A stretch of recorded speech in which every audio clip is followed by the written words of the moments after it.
સામાજિક ન્યાય અને અધિકારિતા વિભાગ ગાંધીનગર હસ્તકના નરસિંહ ભગત છાત્રાલય પાલડી અમદાવાદ ખાતે બ્લોક એ બિલ્ડિંગનું ખાતમુહૂર્ત કાર્યક્રમની ઉજવણી નક્કી કરવામાં આવેલ છે।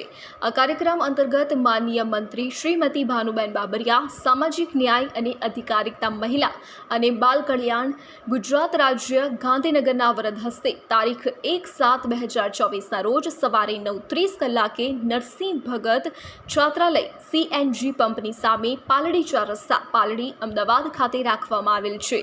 અમદાવાદ જિલ્લામાં અનુસૂચિત જાતિના તેજસ્વી વિદ્યાર્થીઓને ગુણવત્તાસભર ઉચ્ચ શિક્ષણ મળી રહે તે માટે નરસિંહ ભગત છાત્રાલયના બ્લોક એ બિલ્ડિંગનું બાંધકામ ગ્રાઉન્ડ ફ્લોર સાથે 5 માળનું બિલ્ડિંગ જે આશરે ₹9.79 કરોડના ખર્ચે एक लोग को खातमुहूर्त कराયું કેટલા રૂપિયાના ખર્ચે નિર્માણ પામશે, કેટલા લોકોને સુવિધા મળશે, શું લાગશે?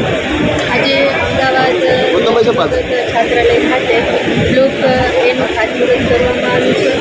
9.79 લાખના ખર્ચે આ બિલ્ડિંગ બનવામાં આવશે। ટોટલ 5 માળનું આ બિલ્ડિંગ બનશે, 4500 રૂમ બનશે અને 200થી 270 જેટલા વિદ્યાર્થીઓને લાભ મળી શકશે અને પોતાના શિક્ષણની ઉચ્ચ કારકિર્દી અહીંયા પ્રાપ્ત કરી શકશે અને નરેન્દ્રભાઈ મોદી સાહેબનું જે ધ્યેય છે શિક્ષણનો વ્યાપ વધુને વધુ વધે એ માટેની જે એમની કામગીરી છે એ વ્યાપ વધુ વધે। Thank you.